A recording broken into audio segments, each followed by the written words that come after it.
ಚಿಕ್ಕಮಗಳೂರು ಜಿಲ್ಲೆಯ ಕಡೂರಿನ ಲಕ್ಷ್ಮೀಶ ನಗರದಲ್ಲಿ ಮಹಿಳೆಯ ಕುತ್ತಿಗೆ ಕೊಯ್ದು ಬರ್ಬರವಾಗಿ ಹತ್ಯೆ ಮಾಡಲಾಗಿದೆ. ಬೀರೂರಿನಲ್ಲಿ ಡೆಂಟಲ್ ಕ್ಲಿನಿಕ್ ಹೊಂದಿರುವ ಡಾಕ್ಟರ್ ರೇವಂತ್ ಅವರ ಪತ್ನಿ ಕವಿತಾ ಕೊಲೆಯಾದವರು.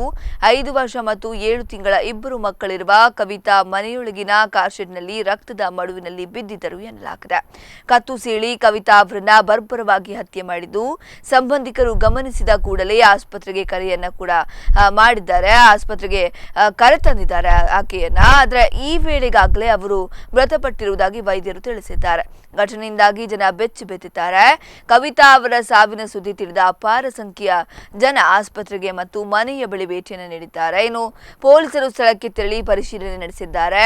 ಶ್ವಾನದಳ ಬೆರಳಚ್ಚು ತಜ್ಞರು ಪರಿಶೀಲನೆ ನಡೆಸಿದ್ದು, ದುಷ್ಕರ್ಮಿಗಳ ಬಂಧನಕ್ಕೆ ಈಗಾಗಲೇ ಬಲೆಯನ್ನು ಕೂಡ ಬೀಸಿದ್ದಾರೆ. ಕವಿತಾ ಅವರನ್ನ ಕೊಲೆ ಮಾಡಿದ ದುಷ್ಕರ್ಮಿಗಳು ಮನೆಯಲ್ಲಿದ್ದ ಚಿನ್ನಾಭರಣ ದೋಚಿ ಪರಾರಿಯಾಗಿದ್ದಾರೆ ಎನ್ನಲಾಗಿದೆ.